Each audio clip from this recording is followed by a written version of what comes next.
Vous allez vous attaquer à qui ou quel sujet maintenant? L'ensemble des sujets politiques sont ceux qui nous permettent d'œuvrer pour un monde meilleur.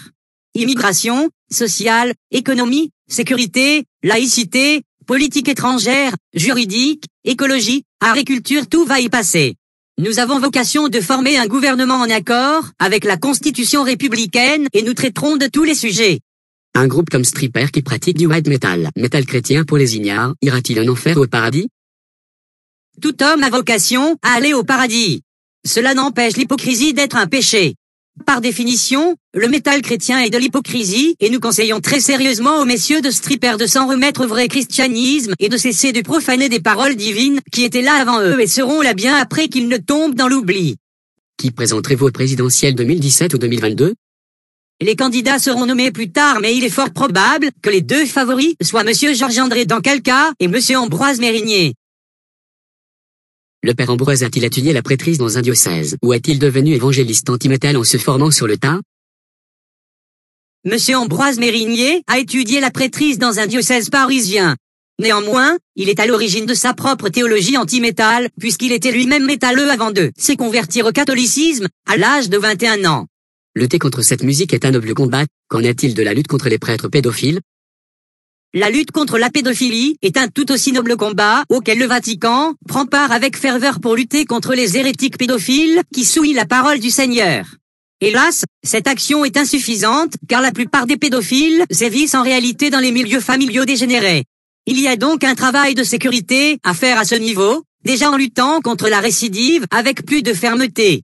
Nous ajoutons que la pédophilie dans le milieu du métal ne doit pas être prise à la légère. Le métal est très certainement une mouvance très brute mais nous, on ne touche pas les enfants.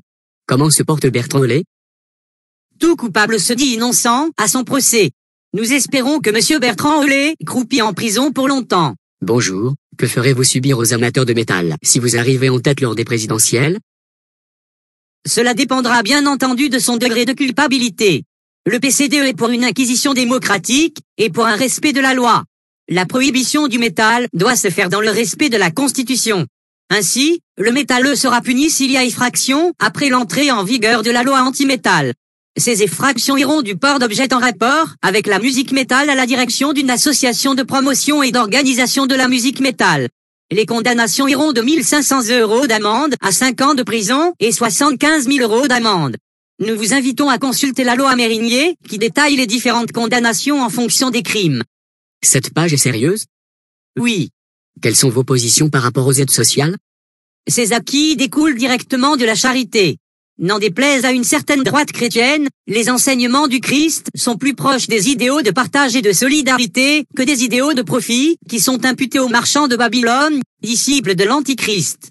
Il est d'ailleurs dit que l'Antichrist se fait passer pour chrétien mais ne l'est pas dans ses actes. Comme le néolibéralisme. Les révolutionnaires qui défendaient les acquis sociaux en Europe au XIXe siècle ou en Amérique latine au XXe siècle étaient, n'en déplaise à Marx et à monsieur Ernesto Guevara, pour la plupart des chrétiens. Le net recul du christianisme s'est bien fait sous le régime du capitalisme, et non sous celui des démocraties sociales d'Amérique latine. Le Christ partage le pain, et demande à ce que le riche partage avec le pauvre. Dieu veut que ses enfants aient accès à la vérité, et cela implique donc la connaissance. L'école publique, la santé publique, la nationalisation des entreprises qui produisent eau, nourriture et matières premières nous paraissent nécessaires afin que la nation puisse nourrir, soigner et éduquer ses enfants.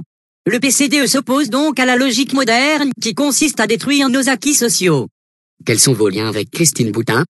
Madame Boutin a fait à plusieurs reprises alliance avec la droite néolibérale, s'est montrée tout autant corrompue et manipulatrice que les politiciens lambda.